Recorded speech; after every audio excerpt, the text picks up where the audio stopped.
Buenos dias, guys. Welcome to another video of Mike in Mexico. I hope you all are having a great Sunday.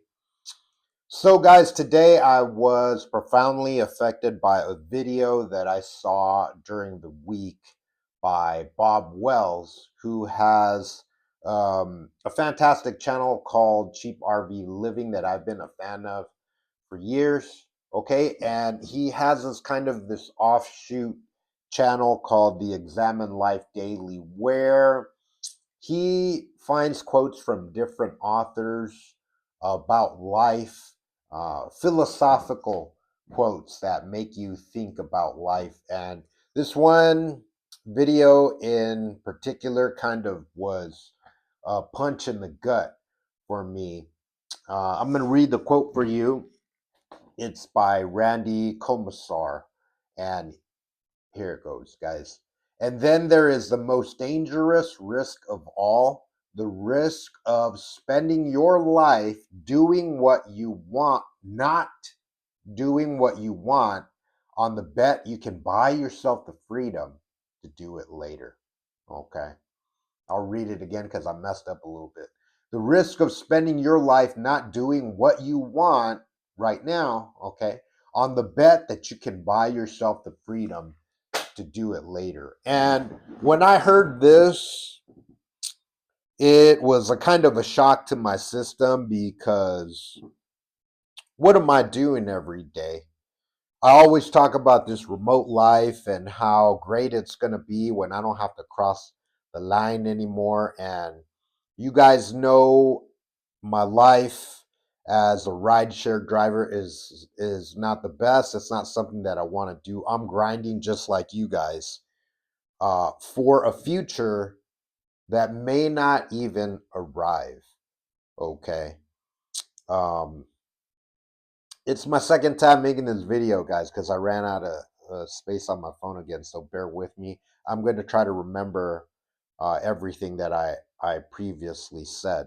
But we do not like to think about death, especially in America. But the fact of the matter is, you all out there are going to die. I'm going to die.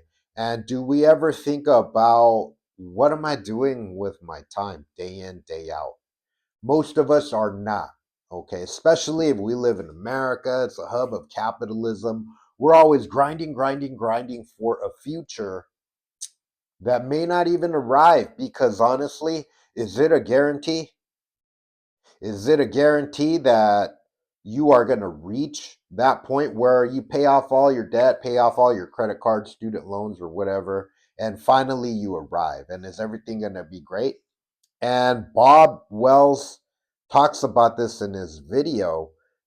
He says, this is a sucker's bet. You need to be happy now. Okay. I'm guilty of this as well. Okay.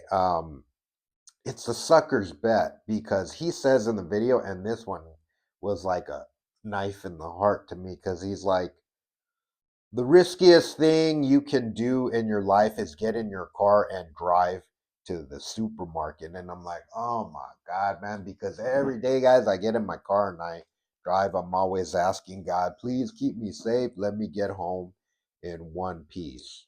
Okay. And thankfully, I made it last night, you know. But my point is take a good look at your life and what you are doing now because a lot of times we're not living because we're always planning for the future. Okay. Just to give you guys some examples, I've always had goals in my life, and you know, some of them were, well, I wanted to be an amateur Muay Thai fighter as a kid. And when it happened, you, first of all, when I was in the process, I was like, my life is going to be so great when I get there. I got there, and guess what? It was great for about 2 weeks, and then I wanted more. Same thing with having pro fights in MMA. I just wanted to have some pro fights in MMA, and I thought my life is going to be so great when I finally get there. And it was for about 2 weeks. Okay. My graduation with my master's degree. It's going to be so great. And it was for about 2 weeks. Human desire is endless, guys. It's endless. And in the meantime, if you're in my age group, 48, 49, 50, what are you living for? Because this is a half of our lives. It's done already. Okay. We're in the latter stages. And I really want you to challenge yourself and consider what you're doing day to day. Are you happy? I mean, or are you living for some kind of future that may not even arrive? It's not a guarantee.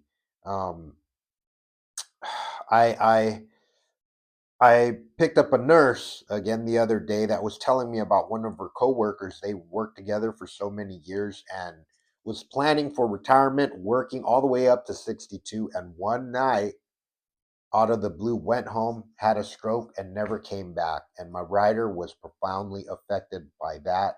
It actually, from what I can recall, it motivated her to go ahead and retire early because she was saying, well, I don't know. We keep planning for the future, but it may not get here.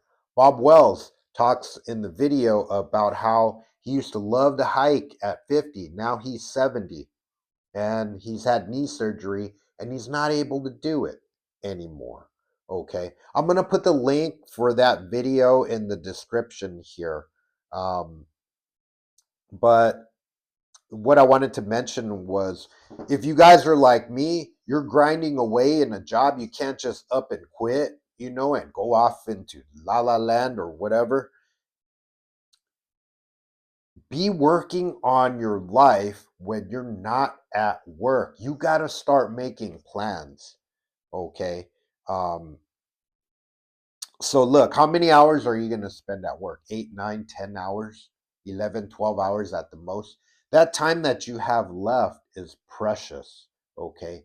Utilize it instead of, I don't know what you guys are doing, drinking it away or eating edibles or just mindlessly scrolling around or watching TV. Take that time and use it. For me, it's making these videos, okay?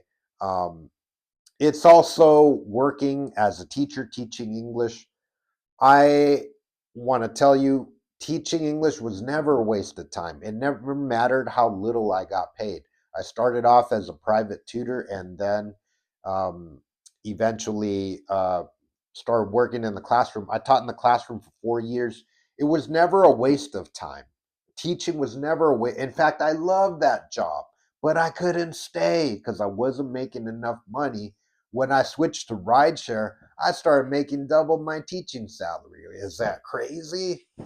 It's sad, guys.